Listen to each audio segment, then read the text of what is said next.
ایک additional session جج کی فیصلے وہ بھی میں نے بتایا کہ جناب 12:30 بجے انہوں نے فیصلہ سنایا ہے، 12 بجے وکیل صاحب کا بقول ان کے انتظار کرتے رہے، آدھے گھنٹے کے بعد 30 صفحوں کا ٹائپڈ فیصلہ، جس سے یہی مترشح ہوتا ہے کہ فیصلہ پہلے ہی لکھا جا چکا تھا۔ اور پھر ہم نے یہ بھی بتایا کہ جناب آپ دیکھیے گا کہ کتنی آپ کی تصحیح ہوئی ہے۔ میں نے آرٹیکل 203 پڑھ کے سنایا، جس میں چیف جسٹس جو ہے ہر عدالت عالیہ کا اپنی سبارڈینیٹ جوڈیشری کی سپروائز کرتا ہے اور کنٹرول کرتا ہے۔ سپروائز اور کنٹرول، میں نے کہا جی آپ کی سپرویژن اور آپ کے کنٹرول کے نیچے جو کچھ ہو رہا ہے آپ دیکھ لیجئے گا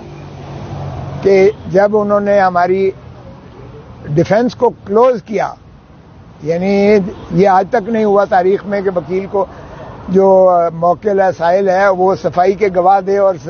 عدالت مسترد کر دے کہ میں تمہارے گواہوں کو مانتا ہی نہیں اور لیتا ہی نہیں ہے اور یہ جو ہے فضول ہے اور یعنی بے وقتے ہیں۔ یہ آج تک نہیں ہوا تاریخ میں،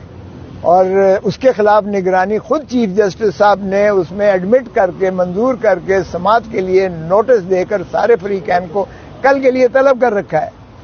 تو ظاہر ہے ایسے میں کوئی بھی ٹرائل کورٹ، ایڈیشنل سیشن جج ہو، سیشن جج ہو، کوئی بھی ٹرائل کورٹ جو ہے وہ آگے نہیں بڑھ سکتی ہے، فیصلہ نہیں کر سکتی ہے جب تک اس درخواست کو یکسو نہ نپیٹا جائے، کیونکہ اگر وہ منظور ہوتی ہے تو پھر ظاہر ہے کہ صفائی کا گواہان ہوں گے، اس پر جو ہے پروسیکیوٹر اپنی جرح کرے گا اور اس کے بعد اگر وہ چاہے گا تو اس کی ریبٹل میں کوئی اور پریس کرے گا اور پھر جو ہے بحث ہوگی اور پھر فیصلہ ہوگا۔ تو یہ ڈیو پروسیس آرٹیکل 10A اسی چیز کا متقاضی ہے جو بنیادی حقوق سے متصادم ہے۔ تو اس لیے میں نے جب چیف جسٹس صاحب کو کہا کہ جی یہ آپ نے کیا ہے تو کل کے لیے وہ فکسڈ ہے، تو اس نے جو ہے ایک دن پہلے ہی اجلت میں اس نے بنا سنے، بنا صفائی کے، بنا انتظار کیے ہوئے، اور آپ کو بھی اس نے جو ہے تصحیح کی ہے آپ کے احکامات کی اور آپ کے ڈیو پروسیس کو جو ہے اوور ریچ کر کے اس نے فیصلہ سنا دیا ہے۔ یہ کسی بھی ضابطے سے اس فیصلے کو اسی بنیاد پر قلعدم کیا جا سکتا ہے۔ اور پھر میں نے انہیں بتایا کہ جناب آپ ملاحظہ فرمائیے گا ذرا کہ اس میں جو شک ہے، جو دفعہ ہے یہ الیکشن ایکٹ کا جس کے تحت سزا کی ہے، اس میں حد سزا 3 سال ہے یا جرمانہ، صرف 1000 روپے جرمانہ بھی ہو سکتا تھا، یا دونوں چیزیں۔ اس نے میں نے کہا 3 سال نہ صرف فل سزا دی ہے، 1 لاکھ کا اسے صرف اختیار تھا جرمانے کا، وہ بھی اس نے اپنا پورا کیا۔ 5 سال نااہلی کا اسے درخواست تھا، اس نے وہ بھی پورا کیا۔ تو مجھے وہ وقت یاد آ گیا جس طرح جب بے نظیر بھٹو صاحبہ کو جب وہ چل رہے تھے SGS اور کوٹیکنا کے کیسز، آصف علی زرداری اور محترمہ بے نظیر بھٹو صاحبہ کے، اس وقت کے بھی یہی وزیر اعظم جو موجود ہیں اور ان کے بڑے بھائی صاحب جو سپریمو ہیں،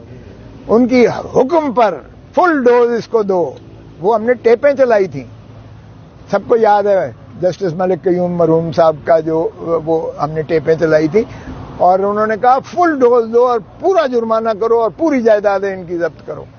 وہ بھی ہم نے وقت دیکھا، یہ ایگزیکٹ ریپلیکا وہی کچھ ہوا ہے۔ ٹیپ تو ہمارے پاس نہیں ہے لیکن قرائن یہی بتا رہے ہیں۔ اور پھر دیکھیے گا ترا اس پر کیا ہے، ایڈیشنل سیشن جج کا آرڈر کی تکمیل 12:30 بجے فیصلہ ہوا ہے، 12:35 کے اوپر زمان پارک میں لاہور میں، ابھی وارنٹ یہاں سے گئے نہیں ہیں، لاہور میں پولیس نے گرفتاری کے لیے پہنچ گئی ہے، سارا گھیرا میں لے لیا ہے